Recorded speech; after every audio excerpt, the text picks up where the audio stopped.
والله ما طلعت شمس ولا غربت إلا وأنت الحمد لله وكفى وسلام على عباده الذين اصطفى أما بعد أعوذ بالله من الشيطان الرجيم بسم الله الرحمن الرحيم الف لام را کتاب انزلناه إليك لتخرج الناس من الظلمات إلى النور بإذن ربهم إلى صراط العزيز الحميد سبحان ربك رب العزة عما يصفون وسلام على المرسلين والحمد لله رب العالمين اللهم صل على سيدنا محمد وعلى آل سيدنا محمد وبارك وسلم.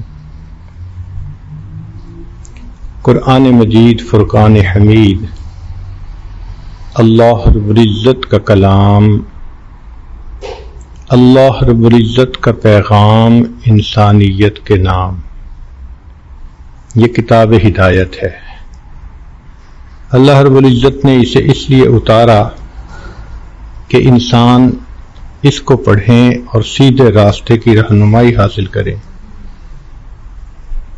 تو قرآن مجید سیدھا راستہ دکھانے والی کتاب، بھولے بھٹکوں کو منزل تک پہنچانے والی کتاب، کار مذلت میں پڑے ہوئوں کو اوج ثریا پہ پہنچانے والی کتاب، اللہ سے بچھڑے ہوئوں کو اللہ سے ملانے والی کتاب ہے. اس کتاب کا دیکھنا بھی عبادت، پڑھنا بھی عبادت، پڑھانا بھی عبادت، سمجھنا بھی عبادت، سمجھانا بھی عبادت، سننا بھی عبادت اور سنانا بھی عبادت، اور اس کتاب پر عمل کرنا سب سے بڑی عبادت ہے. یہ انسانیت کے لیے دستور حیات ہے، یہ انسانیت کے لیے منشور حیات ہے، یہ انسانیت کے لیے ضابطۂ حیات ہے، بلکہ پوری انسانیت کے لیے آب حیات ہے. آپ نے لوہے کا مقناطیس دیکھا ہوگا، جہاں مقناطیس ہو وہ لوہے کو اپنی طرف کھینچتا ہے. قرآن مجید فرقان حمید اللہ رب العزت کی رحمتوں کو کھینچنے والا مقناطیس ہے. جہاں قرآن پڑھا جاتا ہے اللہ تعالیٰ فرماتے ہیں وَإِذَا قُرِئَ الْقُرْآنُ فَاسْتَمِعُوا لَهُ وَأَنصِتُوا لَعَلَّكُمْ تُرْحَمُونَ. قرآن پڑھا جائے تم خاموش رہو، توجہ سے بات کو سنو تاکہ تم پر رحمت برسائی جائے. تو رحمت چھم چھم برستی ہے. اس کتاب کو سمجھنا ہماری ذمہ داری ہے. اللہ تعالیٰ فرماتے ہیں وَلَقَدْ يَسَّرْنَا الْقُرْآنَ لِلذِّكْرِ فَهَلْ مِن مُدَّكِرٍ. ہم نے اس قرآن مجید کو سمجھنے کے لیے آسان کر دیا، ہے کوئی سمجھنے والا؟ تو گویا we are duty bound to understand the meanings of this book. یہ عجیب بات ہے کہ جس بیک گراؤنڈ کا بندہ قرآن مجید کو سمجھنے کی کوشش کرے گا، اس کو اپنے فیلڈ کی کئی چیزیں اس میں نظر آئیں گی. مثلا ڈاکٹر اگر پڑھے گا تو اس کو ایسی باتیں نظر آئیں گی جو ڈاکٹری کی لائن کی ہوں گی، اور وہ حیران ہوگا کہ 1400 سال پہلے یہ باتیں قرآن مجید میں کیسے درج کر دی گئی. اگر انجینئرنگ بیک گراؤنڈ کا بندہ ہے تو اس کو انجینئرنگ کی باتیں نظر آئیں گی. اگر وہ زبان دانی کا ماہر ہے تو اسے اس میں عربی زبان اور عربی ادب نظر آئے گا. چنانچہ ایک فرانسیسی سیلر تھا جو کیپٹن تھا جہاز کے اوپر، اس نے تقریباً زندگی کے 50 سال سمندر میں گزار دیے. اس کو عشق تھا سمندر میں سفر کرنے سے. جب ریٹائر ہوا تو اس کا ایک عربی دوست تھا، اس نے اسے قرآن مجید جو انگلش ٹرانسلیشن ہوتی ہے وہ دے دیا، وہی سے پڑھنا. اس نے اس کو پڑھا تو وہ کلمہ پڑھ کے مسلمان ہو گیا. تو لوگوں نے پوچھا کہ بھائی تم نے کیوں اسلام قبول کیا؟ تو وہ کہنے لگا کہ میں قرآن مجید کی ایک آیت پڑھ رہا تھا جس میں سمندر کے اندر کیا ہوتا ہے اس بارے میں کچھ انفارمیشن دی گئی تھی. اللہ تعالیٰ ایک جگہ فرماتے ہیں کہ ان کافروں کے دلوں میں اتنی ظلمت ہے، اتنا اندھیرا ہے کہ جیسے اندھیرا ہوتا ہے سمندر میں جب آسمان پر بادل ہوں اور جب ہائی ٹائیڈ کا وقت ہو. سمندر میں جب پہلی کا چاند ہوتا ہے تو کام اینڈ کوائٹ ہوتا ہے، اور جب 14ویں کا چاند ہوتا ہے تو اس کی گریویٹیشنل فورس کی وجہ سے 10-15 فٹ اونچی ویوز جو ہے وہ رائز کرتی ہیں، اس کو ہائی ٹائیڈ کہتے ہیں. تو اس نے کہا کہ میں نے اس کو کئی دفعہ ایکسپیرینس کیا کہ ادھر ہائی ٹائیڈ کا ٹائم ہو اور آسمان کلاؤڈی ہو تو سمندر کے اندر ویزیبلٹی زیرو ہو جاتی ہے. آپ تھوڑا سا پانی کے نیچے جائیں، you will not be able to even look at your own hand, اتنی ویزیبلٹی ختم ہو جاتی ہے. تو قرآن مجید نے اس کیفیت کو کہا کہ جیسے سمندر میں اندھیرا ان حالات میں ہوتا ہے، کافروں کے دل میں اندھیرا بھی ایسا ہوتا ہے. تو کہتے ہیں کہ میں نے سوچا کہ بھائی ہو سکتا ہے مسلمانوں کے پیغمبر اسلام کو سمندر کا سفر کرنے کا موقع ملا.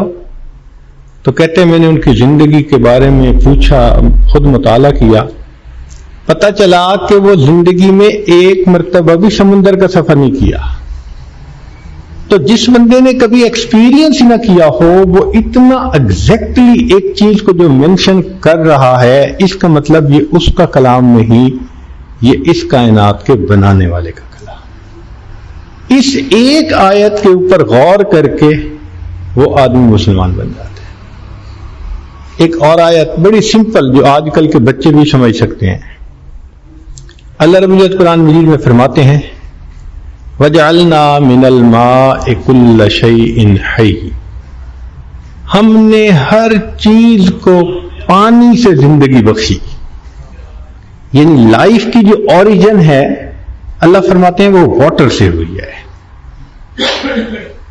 اب آج کل کی بات ہے، موسٹ ماڈرن سائنٹیفک دور ہے کہ مریخ کے اوپر مشن بھیجا جانا تھا یہ چیک کرنے کے لیے کہ وہاں پہ لائف ہے یا نہیں. تو سائنسدان آپس میں مل بیٹھے کہ کرائیٹیریا کیا ہونا چاہیے، تھمب رول کیا ہونا چاہیے کہ جس سے ہم شورٹی سے کہہ سکیں کہ وہاں لائف ہے یا نہیں ہے. کوئی تو لٹمس ٹیسٹ ہونا چاہیے نا اس کا، کہ ہم کنفرمیشن کے ساتھ کہہ سکیں جی وہاں لائف ہے یا نہیں. بہت سارے پوائنٹ انہوں نے سوچے، ایک پوائنٹ سامنے لاتے کوئی چیز اس کے خلاف آ جاتی، دوسرا لاتے اس کے خلاف آ جاتی. بالآخر سائنسدان اس بات پر متفق ہوئے کہ اگر مریخ کے اوپر پانی موجود ہے، واٹر مالیکیول موجود ہے، تو یہ گارنٹیڈ بات ہے کہ وہاں لائف موجود ہوگی.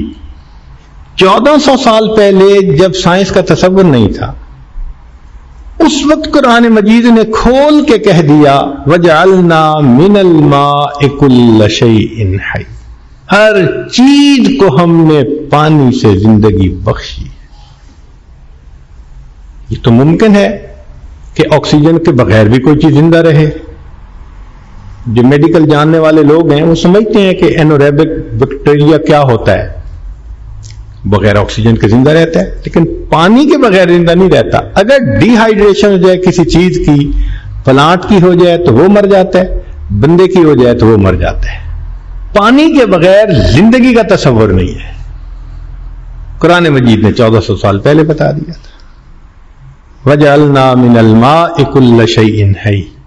اور دیکھو بندہ اگر اندازہ لگا کے بات کرے نا تو کانفیڈنس سے بات نہیں کر سکتا. قرآن مجید نے تو کل کا لفظ استعمال کیا کہ یہ بھی نہیں کہ کوئی شک ہے شاید کوئی لائف کل شیء حی، ہر زندگی ہم نے پانی سے پیدا کی. تو انسان جب پڑھتا ہے تو حیران ہوتا ہے کہ اللہ رب العزت نے کائنات کی صداقتوں کو اس کتاب کے اندر اکٹھا کر دیا ہے. Ultimate realities of the universe اللہ نے ان کو اکٹھا فرما دیا. کبھی ہم اپنا انٹرسٹ ڈیولپ کریں اس کے ساتھ، اس کو سمجھنے کا اپنا ایک لطف ہے. جب شروع کریں گے تو پھر مزہ آئے گا. یاد ہے مجھے کہ جب کالج میں اسٹوڈنٹ تھے، بلکہ اسکول میں، تو ہم نے اس وقت گریویٹیشنل فورس کے بارے میں پڑھا اور نیوٹن لاز آف موشن پڑھے. تو اس بچپن کی عمر میں ایک نیا کنسپٹ تھا ہمارے سامنے. ذرا سی کوئی ایگزامپل آتی تھی تو ہم فوراً ایکسلریشن کیلکولیٹ کرنے لگ جاتے تھے، فائنل سپیڈ کیلکولیٹ کرنے لگ جاتے تھے. ایک دن ٹیچر نے ہمیں ایک کوشچن دیا کہ یہ بتاؤ کہ اگر تمہارے پاس اتنا بڑا ڈرل ہے کہ جو پوری زمین کے سینٹر میں ایک سوراخ کر سکتا ہے، اور زمین کا جو سرکمفرنس ہے وہ 24,000 میل ہے، اس لیے کہ زمین 1,000 میل فی گھنٹہ کی رفتار سے چلتی ہے تو 24 گھنٹے میں دن مکمل ہو جاتا ہے. تو سرکمفرنس یہ ہے. اگر سینٹر میں ایک ہول کر دیا جائے اور اس میں ایک کوئن ڈال دیا جائے تو بتاؤ کہ وہ دوسرے سرے سے کتنے عرصے کے بعد نکلے گا. اب سب بچوں نے جلدی سے دیکھا کہ اچھا یہ اگر سرکمفرنس ہے تو اس کا ڈایا میٹر کیا ہوگا، اور شروع ہوا اس سپیڈ سے، اور اتنا ایکسلریشن ہوتا ہے گریویٹیشنل فورس کی وجہ سے، اور بس کیلکولیٹ کر کے بتا دیا کہ جی وہ اتنے عرصے کے بعد نکل جائے گا. پوری کلاس نے جو بھی آنسر دیا ٹیچر نے سب کا جواب غلط کر دیا. ہم بڑے حیران کہ ٹیچر نے ہمیں خود ہی تو لاز آف موشن پڑھائے تھے اور اس کے مطابق ہم نے کیلکولیٹ کی ہے، اور یہ کہتے ہیں کہ غلط ہے. اب ٹیچر نے ایک نیا کنسپٹ دیا، اور وہ کنسپٹ تھا پینڈولم کا، جو ہم نے اس سے پہلے سائنس میں نہیں پڑھا تھا. اس نے کہا کہ دیکھو جب کوئن اوپر سے ڈالا جائے گا تو چونکہ سینٹر میں ہے نا سینٹر آف گریویٹی، تو وہ سپیڈ تیز ہو جائے گی اور سینٹر کی طرف کھنچتا چلا جائے گا، مگر سینٹر میں جا کے وہ رکے گا نہیں. کیوں؟ کہ اس کے اندر مومنٹم آ چکا ہوگا. اس مومنٹم کی وجہ سے وہ نیچے جائے گا. اب فورس اس کو اوپر کھینچے گی، چونکہ فورس نے تو سینٹر کی طرف کھینچنے، تو اب اس کی سپیڈ کم ہوتی جائے گی، اور زمین میں سے نکلنے سے پہلے وہ پھر اسی تیزی کے ساتھ اوپر جائے گا، پھر مومنٹم کی وجہ سے اوپر جائے گا، ٹو اینڈ فرو ہوتا رہے گا. وہ کوئن اس میں سے زندگی میں کبھی بھی نہیں نکل سکتا.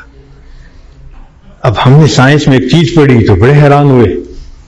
اللہ کی شان کے کچھ دنوں کے بعد قرآن مجید پڑھ رہے تھے، تفسیر میں ایک بات لکھی ہوئی تھی کہ اللہ رب العزت نے قارون اور اس کے خزانے کو زمین میں دھسایا، اور وہ زمین میں قیامت تک دھستا رہے گا، کبھی زمین سے باہر نہیں نکل سکے گا. حیران ہو گئے، یا اللہ، نہ پینڈولم کا کنسپٹ تھا، نہ مومنٹم کا کسی کو پتا تھا. 1400 سال پہلے کون جانتا تھا؟ قرآن نے اس وقت بھی کہہ دیا، ورنہ عام عقل تو یہ کہتی ہے نا کہ جتنی بھی تھوڑی سپیڈ کے ساتھ جائے، آفٹر آل 100 سال 200 سال 1 ملین ایئر کچھ نہ کچھ عرصے کے بعد نکلنا ہے اس کو دوسری طرف. قرآن نے کہا نہیں، وہ زمین میں دھنستا رہے گا، کبھی زمین سے نکل نہیں سکتا۔ قرآن مجید کی بات 100% سچی۔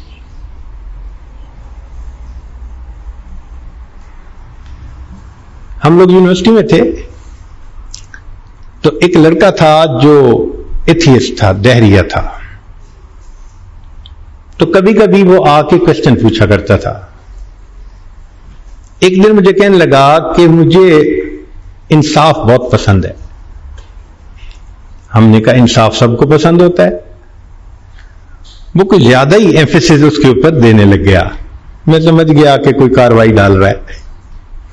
میں نے کہا ٹو دی پوائنٹ بات کرو جو کہنا چاہتے ہو۔ کہنے لگا اسلام میں انصاف نہیں ہے۔ بھائی کیوں نہیں ہے؟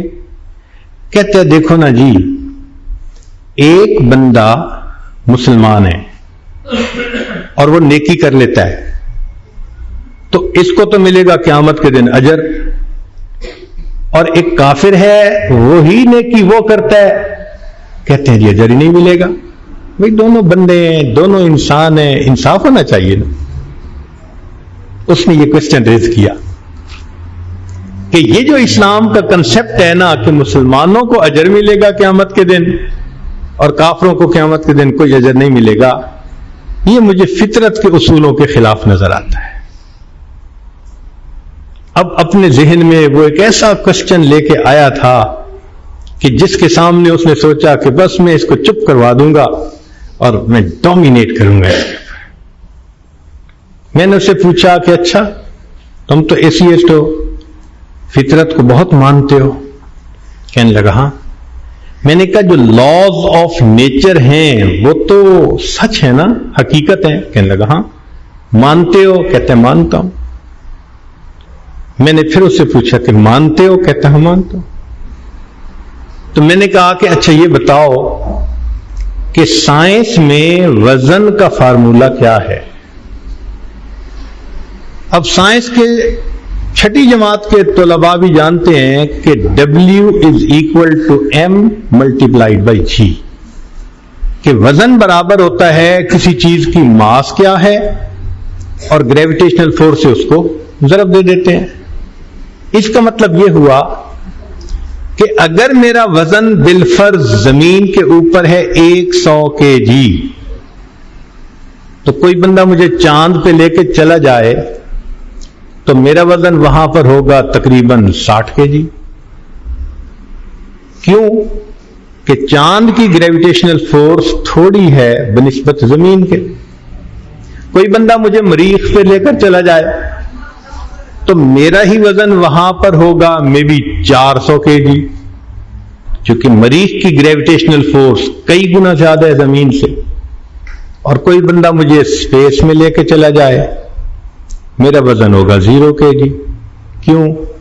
گریویٹیشنل فورس ہی نہیں ہے۔ اب سیم پرسن ہے، زمین پہ وزن 100 kg، چاند پہ وزن فرض کرو 60 kg، مریخ پہ وزن 400 kg، اور خلا میں اس کا وزن 0 kg۔ میں نے پوچھا یہ فرق کیوں ہے؟ کہنے لگا جی خلا میں چونکہ گریویٹیشنل فورس نہیں نہ ہوتی۔ میں نے کہا بالکل یہی اصول اللہ نے بھی بتلا دیا۔ بندو تم جو نیک اعمال کرتے ہو اس کی ایک ماس ہوتی ہے، مگر تمہارے دل میں جو اللہ کی محبت ہے وہ بھی تو ایک گریویٹیشنل فورس ہے نا، وہ جتنی زیادہ ہوگی اتنا ہم تمہیں اجر زیادہ دیں گے، اور کافر کے دل میں تو وہ ہوتی ہے 0۔ تو پھر اس کا اجر کیا بن گیا؟ بات سمجھ میں آ گئی؟ قرآن مجید نے قیامت کے دن یہ نہیں کہا کہ ہم ان کے وزنوں کو، یعنی ان کے اعمال کا اجر کیوں نہیں دیں گے؟ فرمایا فلا نقیم لہم یوم القیامت وزنا، وزن ہی نہیں ہوگا ان کا قیامت کے دن۔ جب وزن ہی نہیں ہوگا، 0 ان کا ویٹ ہے، تو اجر کیسا ملے گا؟ تو دیکھیے 1400 سال پہلے پروردگار عالم نے جو باتیں کہیں آج سمجھ میں آتی ہے۔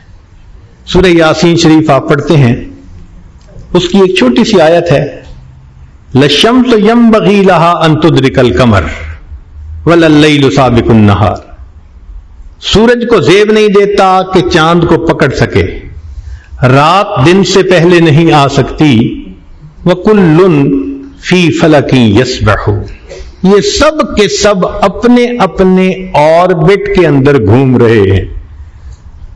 1400 سال پہلے تو یہ بھی نہیں طے ہوا تھا کہ زمین گھومتی ہے یا زمین اسٹیشنری ہے۔ جب بنیاد نہیں تھی، ویل ابھی نہیں بنا تھا، ویل کا کنسپٹ بھی نہیں تھا ابھی، اس وقت قرآن کہہ رہا ہے کہ یہ سورج، چاند اور ستارے، وَكُلٌّ، سارے کے سارے، فی فلک، فلک کہتے ہیں دائرے کو، یسبحون، تسبیح کر رہے ہیں، اپنے اپنے دائرے میں تسبیح کر رہے ہیں۔ کیا مطلب کہ یہ اپنے اپنے آربٹ میں گھوم رہے ہیں۔ زمین کا آربٹ اور ہے، چاند کا آربٹ اور ہے، سورج کا آربٹ اور ہے۔ 1400 سال پہلے یہ بتا دینا تو معلوم ہوا کہ قرآن مجید میں اللہ رب العزت نے جو اپنا کلام فرمایا وہ ہے تو ہدایت کے لیے، لیکن چونکہ خالق کائنات کا کلام ہے تو کہیں کہیں ہمیں سمٹم ملتے ہیں، کلو مل جاتا ہے کہ مقصد کیا ہے اس بات کا۔ اس لیے ہم جس بیک گراؤنڈ کے ساتھ قرآن مجید کو پڑھیں گے ہمیں اس میں عجائبات نظر آئیں گے، حیران ہوں گے کہ پروردگار عالم کا یہ کلام کتنا سچا ہے۔ ہاں، اس چیز کی ضرورت ہے کہ ہم اس قرآن مجید کو سیکھنے کی کوشش کریں۔